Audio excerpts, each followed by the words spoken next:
E aí, pessoal, beleza? Carlos do Miliponário Irapitã aqui. E se você não me conhece, eu criei as abelhas sem ferrão há mais de 5 anos, já possuo 300 enxames e mais de 100 alunos por todo o Brasil. Nessa jornada criando abelhas sem ferrão, eu vou te mostrar o processo para você dominar a criação das abelhas nativas sem ferrão, mesmo que você não tenha nenhum enxame. E nessa hora você deve se pensar: nossa, isso deve ser muito bom para ser verdade. Eu já tentei criar as abelhas, mas não consegui. Eu abro o meu enxame e não sei nem por onde começar a olhar. Realmente faz sentido, e eu também pensaria dessa forma se eu não tivesse visto o resultado do aprendizado com dezenas de alunos meus que mal sabiam identificar as abelhas, abriam os enxames e não sabiam o que fazer, tinham medo de realizar os manejos e matar os enxames, e hoje dominam a criação das abelhas nativas sem ferrão. Fica comigo que eu vou te mostrar como isso é possível. Eu realmente perdi a conta de quantos alunos tinham insegurança em realizar os manejos com seus enxames e hoje manejam os enxames com total segurança. Histórias como a do Gabriel, que assim como eu, perdeu enxames por manejo incorreto, orientações incorretas. Quando eu comecei, eu acabei me deparando com uma informação quebrada, sabe? Aquele tipo de manejo que eu acredito que você conheça, que o pessoal ele só mostra o começo, ele não mostra nem o desenvolvimento nem o final do manejo. Então, aí eu fui tentando aplicar esses manejos aí como eram mostrados, só que como não tinham um acompanhamento direto do manejo, eu acabei perdendo, infelizmente, 5 colmeias por isso. Foi uma experiência pela qual eu pretendo nunca mais passar. Uhum. E aí, logo em seguida disso, eu comecei a pesquisar um pouquinho mais no YouTube. Aí eu achei o seu canal e eu percebi que o tipo de manejo que você aplica, ele é contínuo, né? E você mostra todo o período dele. Isso aí eu até gostaria de agradecer, né? Porque me ajudou várias vezes nos meus manejos. Inclusive, mais recentemente, tinha um enxame de jataí que eu ganhei de um amigo meu e essa colmeia de jataí estava muito fraca. E aí eu assisti todas as aulas de jataí que tinha lá e eu apliquei os manejos que você ensinou, né? E felizmente eu consegui aplicar tudo certinho. E eu percebi que em menos de um mês a quantidade de guardas aumentou de 0 para 49 e a entrada aumentou bastante, sabe, a abertura. Elas estão entrando com bastante pólen, bastante néctar, uma coisa que eu acredito que seja normal, né? O anormal é não ter. Exatamente. Então eu gostaria de agradecer mesmo pelo curso, porque eu tenho aprendido muito. E aí eu estou passando para os meus amigos meliponicultores que eu conheço, né? E esse conhecimento que eu adquiri com você, e eles também estão achando incrível. Eu até recomendei que eles entrem no seu curso. Acho que é uma experiência que todo mundo deveria passar. E do Adalmir, que segundo atualizações dele próprio, já não tem mais onde colocar as divisões de manda-saia. Eu acho que assim, ó, por que que eu escolhi você? Porque tem vários, né? Tem vários cursos aí rodando. O que eu gostava era da objetividade, sabe? E de não muito mie na hora da explicação, sabe? Então, isso foi um das causas que me fez escolher o teu curso. Mudei bastante, assim, com relação uma coisa assim que me chamou muito a atenção, que eu tinha uns ninhos isca em lugar que era perigoso. Daí você sempre chama atenção com relação a isso, né? Que não, se tá no lugar perigoso é porque fui eu que, né? Não é um bom lugar. Então, né? Então, com relação a isso, também a forma, ó, que agregou bastante e o que eu acho fantástico é toda essa quantidade, essa gama, o leque, né? De, de vídeos com relação à transferência e a divisão, práticas, o manejo. E outra coisa, eu assisti todas as aulas. Aqui, ó, eu tô tendo que fazer caminhadas por causa que, enfim, por causa do problema de saúde. Então eu coloco teus vídeos rodar e fico com eles escutando, sabe? Porque aquilo vai interiorizando, interiorizando, interiorizando, Pô, que legal. porque é lindo você ver, você fazer. né, que tem a prática. Agora que nem eu, quando eu fui fazer a primeira divisão ali, dá um medão, né? Ah, Lembra que eu sempre me tive, dá um medão. Mas agora eu já tô me sentindo como é confiante. que eu posso dizer assim? Mais seguro, mais confiante, isso mesmo. E antes de te mostrar como dominar a criação e o manejo das abelhas nativas sem ferrão, eu quero te contar um pouco da minha história com as abelhas, que provavelmente tem alguns pontos parecidos com a sua. Para começo de conversa, durante toda a minha vida eu morei, até ir para a faculdade, eu morei numa casa onde tinha uma jataí no muro, no bloco de concreto. E eu sempre olhava a bichinha lá e não entendia o que era. Perguntava para um, perguntava para outro, uns falavam que era abelha, outros falavam que era mosca, outros falavam que era vespa, que tinha mel, que não tinha, e eu nunca entendia. Vez ou outra eu cheguei a cutucar lá a entradinha dela, fechar lá a entradinha de cera, coisa de moleque, atrapalha um pouco, mas nem tanto, para falar a verdade, e elas ficaram lá. E eu não sabia o que era, não entendia o que era. E por 2 vezes, já na adolescência, aqui no sítio, na propriedade dos meus pais, precisamos realizar resgates, fazer resgates de jataí. Ela estava no pé do palanque, tinha que ser trocado, e a gente foi lá e tirou. Na primeira vez, para vocês terem uma ideia, a gente tirou e colocou num barranco, num buraco de tatu, porque meu pai tinha visto a jataí no barranco. Realmente ela entra no formigueiro, abandonado, mas não no buraco de tatu totalmente aberto. Não deu outra, a formiga comeu tudo, virou uma bagunça. E no segundo momento, já um pouco mais velho, acho que lá com uns 15 anos, mais um resgate no palanque, tiramos mel, peguei um pouco de, acho que era célula de cria, o invólucro ali, não entendia nada, coloquei numa caixa daí cheia de frestas. A caixa era pequena, mas ainda assim não sobrou muito espaço porque eu não coloquei o material necessário. Pendurei a caixa uns 3 metros no alto, balançando. Não deu outro, não deu uma semana, o enxame já tinha se perdido. Se brincar, no mesmo dia já não tinha abelha lá. Elas ficam indo lá no local antigo. Então, 2 resgates sem sucesso, com zero conhecimento, e uma jataí no muro, sem saber o que era. Beleza, fui para a faculdade, fiz medicina veterinária, um curso que teria a ver com as abelhas, num campus, né, lá na UEL, em Londrina, que tem o meliponário escola lá no centro de biologia, e não estudei as abelhas. Malemar tive uma aula sobre apicultura, na aula de alimentos e alimentação, falamos um pouquinho sobre mel, mas nada. Então eu poderia ter feito estudos científicos na faculdade com as abelhas e, mais uma vez, não ainda havia conhecido elas. Terminei a faculdade, então, voltei aqui para a pequena Itaporanga, em São Paulo, uma cidadezinha na divisa com o Paraná, de 14 mil habitantes, para atender bovinos e equinos e ajudar meu pai aqui na propriedade. Foi nisso que eu encontrei uma jataí num tronco. Um tronco de jacaré, pau-jacaré, uma árvore que elas entram, é bem comum você encontrar jataí. A árvore ia cair em cima da nossa horta, meu pai fez a poda e o tronco estava lá no chão. O enxame estava bem, fazia uns 2 anos já. E daí eu fui pesquisar sobre elas, lá em dezembro de 2016. Li bastante, vi alguns vídeos e aprendi a fazer o atrativo, que é para conseguir as enxameações. Eu vou mostrar nessa jornada para vocês como que faz. Então eu peguei, fiz o atrativo, já tive a ideia de deixar no sol, em uma semana ficou pronto, coloquei os ninhos iscas aqui na mata e 15 dias depois, lá pelo dia 15 de janeiro, as 2 primeiras enxameações nos ninhos iscas. A partir daí, eu sou meliponicultor e tenho um enxame sobre os meus cuidados. Nesse momento, eu já tinha consumido acho que quase todos os vídeos no YouTube sobre o assunto.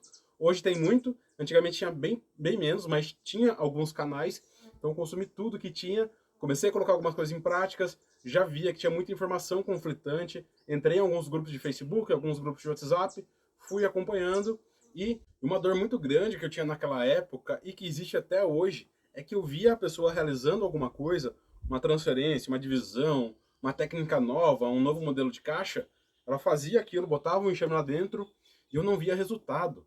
Não tinha o resultado, não tinha prova se aquilo funcionava. Então, eu fui para o YouTube para produzir o meu conteúdo. Devagarzinho, no começo, sem pretensão nenhuma. E o primeiro vídeo que você vai encontrar aqui no meu canal, se você voltar lá no início, eu acho que é de março de 2017, eu já mostro uma jataí transferida. Indo lá na mata, pegar a isca depois de 45, 30 dias, realizando a transferência, 10 dias depois, 30 dias depois, o resultado. E aí eu postei o vídeo para entregar algo que eu não encontrava. O que eu queria mostrar era algo que eu não conseguia encontrar em outros vídeos. E até hoje, se você for pesquisar, dificilmente você vai encontrar vídeos como esse fora do meu canal. Então, é algo, né, para mostrar a evolução das abelhas, a minha evolução já naquele início. Então, nessa primeira temporada, nessa primeira parte aí, de janeiro até o inverno, né, até junho, julho, eu consegui umas 13 jataís. Realizei a transferência, caixinha bonitinha, já peguei alguns contatos e em agosto adquiri minhas 2 primeiras mandaçaias. 2 mandaçaias em mão, vou fazer divisão. Já perdi a primeira divisão por técnica errada de fechar a matriz. Né? Fechei a matriz, levei para por um outro lugar, aqui dentro do meliponário mesmo, uns 80 metros, deixei ela fechada. 2 dias fechadas, na hora que eu soltei, as campeiras, coisa muito triste, pessoal, e até hoje sempre me chega essa pergunta e eu respondo, e infelizmente algumas pessoas ensinam errado, mas eu soltei as campeiras da caixa matriz, foram lá para o local da divisão, que era o local antigo delas, e entraram em conflito. Briga entre campeiras da mesma colônia, que dariam sequência no novo enxame, agora estavam mortas no chão na frente da caixa. Infelizmente, acabou acontecendo comigo no início. Com essa experiência, a próxima divisão já deu certo, já consegui realizar a próxima divisão. Consegui enxame de tubuna lá por outubro e novembro. Divisão de tubuna acabou dando florídeo, mas consegui contornar. Erros acontecem, a gente aprende com eles. E eu vim passando isso, a realidade da meliponicultura, o acompanhamento dos enxames. O canal veio crescendo, mais vídeos, mais conteúdo, ao ponto que a meliponicultura se tornou minha atividade principal. Então eu parei de atender como médico veterinário e há uns 3 anos já trabalho única e exclusivamente com a meliponicultura. Então nesse meio tempo muitos seguidores chegaram, bastante clientes e algumas pessoas começaram a pedir por cursos. No primeiro momento eu achei que não era para mim, que não era capaz, mas depois de um tempo já com um método organizado, o diagnóstico Irapitã, que é o que eu vou mostrar para vocês hoje, eu montei o meliponicultura na prática. Algo que eu fiquei meses gravando para poder lançar. Comecei a gravar em agosto e fui lançar só em fevereiro, só abri vagas em fevereiro, já condensando todo o meu conhecimento com o diagnóstico Irapitã, que é que eu vou passar para vocês aqui hoje. E para a gente entender o diagnóstico Irapitã, é importante entender quais são os principais erros que as pessoas cometem na criação das abelhas nativas. Não há nenhum problema em errar, principalmente quando a gente nem sabe da existência, o que é, como funciona a biologia das abelhas. Como eu falei, eu mesmo lá no início tive um enxame, não sabia o que era, perdi 2 resgates, minha primeira divisão eu perdi, tive problema com florídeo, vários outros problemas durante a minha trajetória. O problema é realmente insistir no erro, e eu tenho certeza que com essa jornada vocês dominarão a criação das abelhas sem ferrão. E o primeiro e um dos principais erros que as pessoas cometem é a escolha da espécie errada. No Brasil, nós possuímos mais de 300 espécies de abelhas nativas sem ferrão. Umas 50 a 60 delas já com manejo conhecido nas caixas. Então, todo local do Brasil vai ter a sua abelha nativa que você pode criar em caixa. A sua não, as suas. Várias espécies existem na sua região e você pode conseguir criar em caixa de forma tranquila. Por quê? Já está relacionado ao segundo erro, que é o ambiente incorreto. Esses 2 fatores estão interligados, porque a escolha da espécie errada para o ambiente que você está. Então, o ambiente que você está, as espécies adaptadas são as que já são encontradas na sua região. Então, é muito importante conhecer quais espécies são nativas e o que elas necessitam para que você possa criar. E já entrando no segundo, né? Qual o ambiente que precisa? É sol? É calor? Pode tomar chuva? Não pode? Aguenta vento? Não tolera? Por exemplo, aqui atrás tem um termômetro.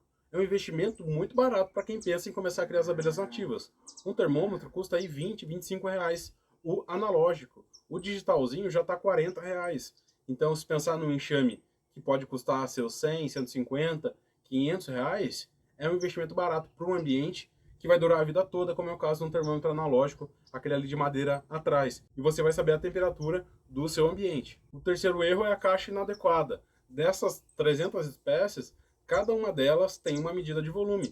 Desde a lambiolas, que ocupa 500 ml, até o morossu, que vai com seus 20 litros. Então, escolher a caixa adequada, o modelo adequado para o manejo que você quer realizar é fundamental. O quarto erro é não conhecer as necessidades de manejo do enxame. Abrir o enxame e não saber o que olhar, não saber quais recursos o enxame precisa, se tem recursos disponíveis, como ajudar com uma alimentação corretamente. E o quinto erro é tentar realizar alguns manejos de divisão, por exemplo, ou utilizar o enxame para reforço, mas enxames fracos. Então, não identificar se aquele enxame está apto àquele manejo. Forçar enxames fracos e, no final, acabar perdendo o enxame. E o meu método, o diagnóstico Irapitã, funciona porque eu te mostro como avaliar o enxame. Como o próprio nome diz, diagnosticar, olhar o enxame e saber como que ele está, do que ele precisa.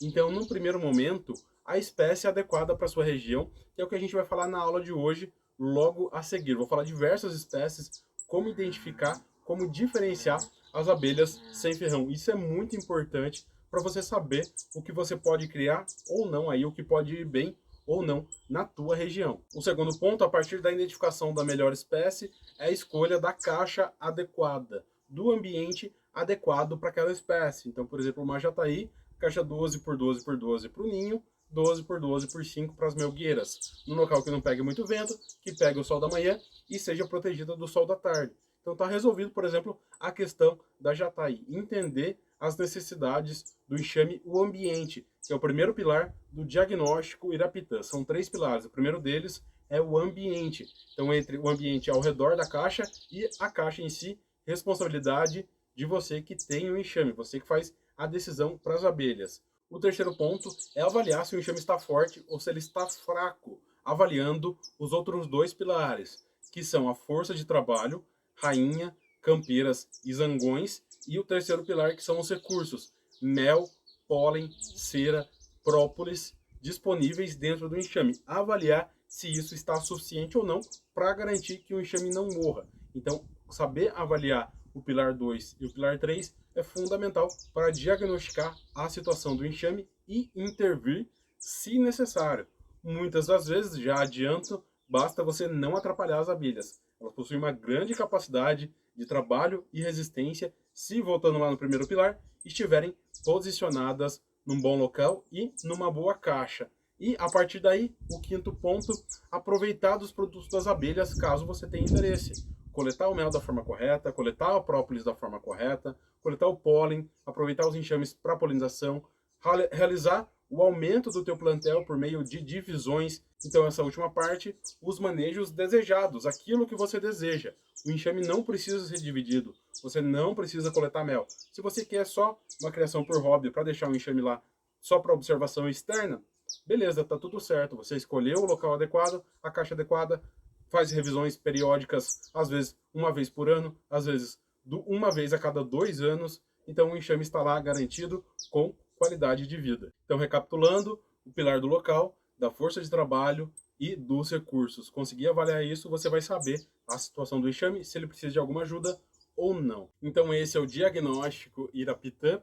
E voltando lá naquele primeiro ponto, que é muito importante, a identificação das abelhas. Vou mostrar para você agora como identificar e diferenciar as abelhas nativas sem ferrão. Vou colocar aqui diversas formas de diferenciar. Uma coisa vai servir para a mesma abelha, mas em cada ponto eu vou citar abelhas diferentes e colocar imagens para que vocês possam ver o máximo de espécies diferentes. A primeira forma de diferenciar as abelhas é com relação ao tamanho. Então nós teremos as abelhas grandes, como é o caso da uruçu amarela e da mandaçaias. No caso da uruçu nordestina, abelhas que são, agora é muito importante, pessoal, do mesmo tamanho da apis, que é a abelha de ferrão, que a imensa maioria dos brasileiros, e eu me enquadrava nisso há 5 anos atrás, única e exclusivamente conhecia. É a abelha de ferrão que os apicultores criam, que está espalhada por todo o Brasil, quase toda a cidade, quase toda a florada, você vai ver essa abelhinha amarelinha de bundinha listrada, algumas mais claras,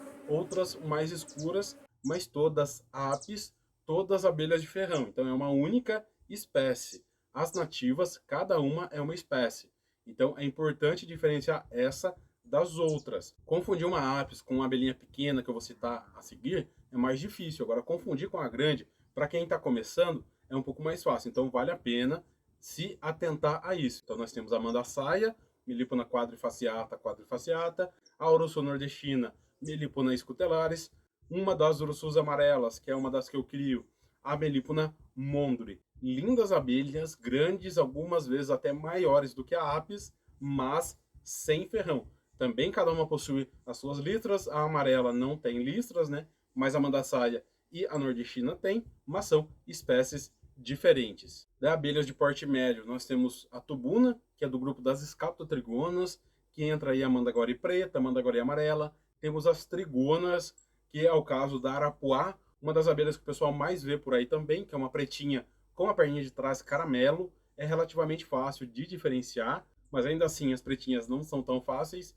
E a manduri, que é uma abelha do grupo das melíponas, igual da mandaçaia e da uruçu, mas menor. Então, mandurizinha, uma abelhinha menor do que as outras, mais do grupo das médias. E nós temos as abelhas pequenas, então passamos pelas grandes, as médias, que é o caso da miringuaçu, da mirim droriana e da lambiolhos, que é uma das menores abelhas sociais do mundo. Uma abelhinha realmente muito pequena, eu tenho alguns exemplares aqui, mas é muito, muito menor do que uma apis, mesmo a miringuaçu, que é maior do que a lambiolhos. Uma outra forma de diferenciar com relação à anatomia, as abelhas robustas e as abelhas delgadas. Como exemplo de robustas, vai entrar as grandes que eu falei, mas entra também a jandaíra, uma abelha nativa do Nordeste, da Caatinga, linda abelha, a uruçu cinzenta, abelha nativa do Centro-Oeste, parte do Nordeste e do Norte, e a abelha, um outro exemplo, é a uruçu capixaba, que como o próprio nome diz,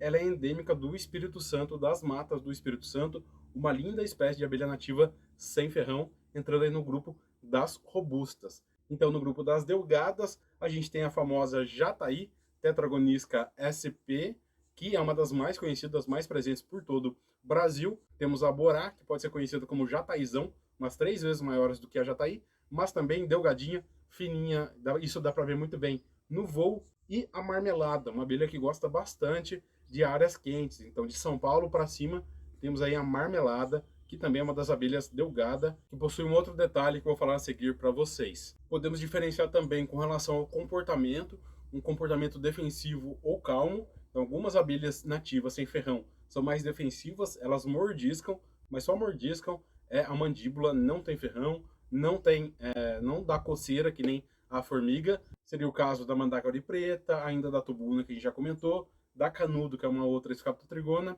da borá e da arapuá também.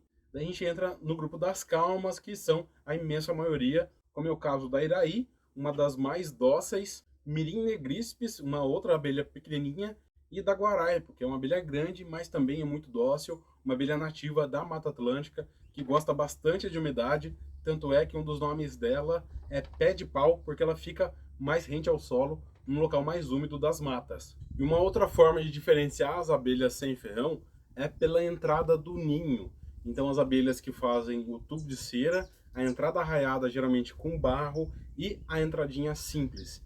Começando pelas que fazem a entrada de cera, temos a mirim preguiça, a Friesella schrockti, uma abelhinha bem pequenininha, também encontrada nas cidades, que tem como característica essa cera branca na entrada. No geral, os tubos de entrada variam conforme o acesso da abelha àquele local, mas as espécies que fazem, geralmente o fazem. Como é o caso da mirim preguiça, uma das únicas, se não a única, que utiliza essa cera branca. A famosa jataí, que vai utilizar ali a cerinha amarela. Temos também a iraí, que faz um tubo grande de cera. E o grupo de escaptotrigonas, como é o caso da tubuna, que também faz a cornetona. Então fica aí as abelhas que fazem a entrada com tubo de cera. Temos as abelhas que fazem a entrada raiada, como é o caso da mandaçaia, e geralmente com barro, e da boca de renda, que ela tem esse nome realmente porque a entradinha dela parece uma renda de tão desenhada que fica às vezes. Uma abelha nativa do norte, muito, muito produtiva também. E as abelhinhas que fazem entrada simples, como é o caso dessa mirinha merina, das minhas mirins guaçus, fazem só uma entradinha simples com própolis. Às vezes fica proeminente, mas no geral, realmente é só uma entradinha simples para passagem única da abelha. As abelhas nativas também possuem geralmente essa diferença, onde passa geralmente uma ou poucas abelhas. Na apis, já diferenciando mais uma vez, a abelha de ferrão geralmente é uma entrada mais aberta, onde passa muitas abelhas, tem um fluxo muito grande de abelhas grandes. As nossas abelhas grandes, que eu já citei, fazem a entrada dessa forma, onde passa uma ou no máximo 2 abelhas. Também fica aí uma forma de diferenciar as nativas sem ferrão das apis que possuem ferrão. Ainda podemos diferenciar com relação ao ninho, e daí a gente vai falar das vespas. Muitas pessoas acabam confundindo as vespas com as abelhas sem ferrão. As vespas, sim, possuem ferrão, mas são um pouquinho mais tranquilas do que as apis, por exemplo, e, no geral, elas farão os ninhos externos. aquele ninho cinza que você vê pendurado, preso no telhado, em algum local mais alto, ou alguns ninhos meio com favos, entre galhos, entre arbustos, são vespas. As abelhas sem ferrão não fazem ninhos externos desse tamanho, a não ser a jataí acreana, mas aí é uma abelha mais rara que fica só numa região do país e que também não pode ser manejada em caixa. Fora essas, temos as famosas arapuás, o ninho externo que parece um cupinzeiro, e a guaxupé, que também é uma abelha pretinha, lembrando lá, de tamanho médio, bastante defensiva, que faz apoiada na parede. Então essas são os ninhos externos. As abelhas que a gente cria em caixas não fazem ninhos externos, são ninhos dentro de cavidades. A apis, mais uma vez, a abelha de ferrão também pode fazer externo ou semi-externo, mas no geral também dentro de cavidades. E, por último, mas não menos importante, uma diferença interna. Pode ser que você já tenha o enxame na caixa, mas não saiba identificar, seja por um resgate, seja por uma doação, ou até mesmo, infelizmente, a pessoa comprou e não sabe identificar a abelha. E aí eu vou usar só um ponto de separação, que são as células de cria. A postura das abelhas regular, horizontal, ou em cachos, tipo cachos de uva. A gente dá essa nomenclatura aí de cachos de uva. Na horizontal, a gente vai ter uma mandaçaia, uma jataí, uma tubuna. A gente tem a semi-regular, que é o caso da mirim preguiça. Então, são conjuntos de células quase como discos, mas não são células em cacho. Em cachos, daí nós temos a marmelada, Friesio-mielita varia, e a lambiolhos. Fazem essas células aí em cachos. É uma forma de você diferenciar as espécies. Então, essas são algumas espécies de abelhas nativas sem ferrão. Com esse conteúdo, com toda certeza, você vai conseguir diferenciar da abelha de ferrão das vespas, e entre elas, talvez possa parecer difícil no primeiro momento, mas observando, estudando, você vai conseguir diferenciar sim. E eu vou deixar para vocês também uma lista oficial das espécies por estado. Então saiu uma lista oficial do ICMBio, Instituto Chico Mendes de Biodiversidade. Ela saiu meio bagunçada lá, a espécie, qual estado que era, e eu vou deixar para você uma lista por espécie. Então, então, por estado, né? São Paulo, qual espécie tem? Espírito Santo, qual espécie tem? E assim por diante, segundo a lista oficial. Ela existe algumas falhas, mas no geral ela está bem correta. Falha no sentido de faltar aquela espécie naquele estado. Ela ainda será corrigida oficialmente. Continuem por aqui que vocês vão ter acesso a ela. E se você chegou até aqui, eu quero te passar uma tarefa. Durante essa jornada, teremos 3 aulas. Cada aula terá uma tarefa. Se você cumprir as 3, no final, você poderá participar de um sorteio do valor de um enxame. Então, um sorteio de R$ 500 para você adquirir um enxame, ou, se quiser, usar esse dinheiro com alguma outra coisa, mas quiser adquirir um enxame, eu vou te ajudar a adquirir aí na tua região, na tua cidade. Para participar, basta cumprir essas 3 tarefas e depois curtir e compartilhar a última publicação. Já me siga também no Instagram, né? Tudo vai ser por lá, não tem como a gente fazer isso daqui no YouTube. A primeira tarefa é bem simples, basta fotografar uma abelha numa flor. Então fotografa, compartilha no Instagram e me marca. Se você conseguir identificar a abelha, coloca lá. Se não conseguir, eu vou te ajudar, a gente vai falar junto. Ficarei atento para ver todas as marcações. No final eu vou conferir para ver se realmente você participou dessas 3 tarefas. Poderá concorrer aos R$ 500, o valor de um enxame. Nosso tempo está acabando, então eu vou ter que finalizar. Recapitulando, eu te mostrei um pouco da minha história, o método diagnóstico Irapitã, quais são os principais erros e acertos na criação das abelhas nativas e a identificação de diversas espécies de abelhas sem ferrão, diferenciação entre elas, entre as apis e entre as vespas. No próximo episódio dessa jornada, nós vamos colocar a mão na massa. Eu vou te mostrar como confeccionar um ninho isca para você conseguir os seus primeiros enxames ou aumentar o seu plantel, como instalar, como retirar e como transferir esse ninho isca para agora uma caixa adequada, onde a gente vai conseguir manejar ele corretamente. Então não percam a próxima aula e já deixa aqui nos comentários o que você achou dessa e quais são as suas dúvidas. Vou fazer o máximo possível para ler todos os comentários e responder cada um deles. Mais uma vez, me siga no Instagram, carlosalmeida.irapitã, para participar das atividades e acompanhar os bastidores dessa jornada também. E se por acaso você chegou nesse vídeo e ainda não está inscrito nessa jornada, clica no link da descrição e se inscreva para não perder nenhuma aula, para não perder nenhuma informação importante. Um abraço e te vejo na próxima aula.